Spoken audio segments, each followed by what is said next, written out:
this is Adam Smidgall, or the Amazing Adam, here to share a bit with you about God's amazing creation.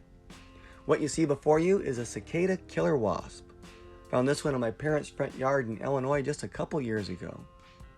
As you watch this video, you'll see several shots like this, but a lot of shots of the wasp flying, as well as slow motion shots of their flight, which I think you'll like a lot. Be sure to watch to the end, because I saved my best shots for last.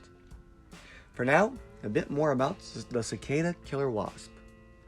They're actually one of the largest North American species, and they're found across much of the U.S. as well as down into Mexico and parts of Central America. They're a hairy reddish-black insect with 3 broken yellow stripes on their abdomen or body. They sure look scary, but they're actually one of the less aggressive wasps that you'll find. But still, if you mess with them, they will try to defend themselves, so be sure you give them the respect they deserve so you don't get stung, especially if you might get an allergic reaction. Well, what do? What I know is the males will actually guard the territory even though they don't have a stinger, but they sure do try and look menacing.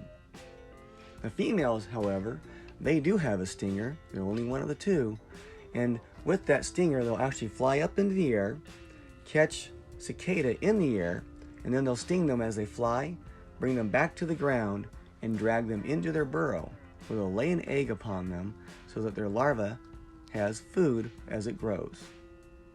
Well, I don't know about you, but I think they're a very beautiful insect, and I hope that you get to see some of these. This is one of my favorite slow-mo shots I warned you about. It's almost like you need to have your 3D glasses on so you can enjoy it more. But as it flies towards the screen, I just encourage you, if you have any stories about your encounters with Cicada Killer Wasp, leave those in the comments below. And if you have any other ideas or stories, be sure to let me know. But here's some still shots of the wasp as I go. As I do, just want to encourage you, get out there, find your own facts about God's amazing creation, and share them with somebody else, because God's got lots of great things for us to find. This here is one of my favorite shots, so I'll leave you with that, and thanks for enjoying with me God's amazing creation.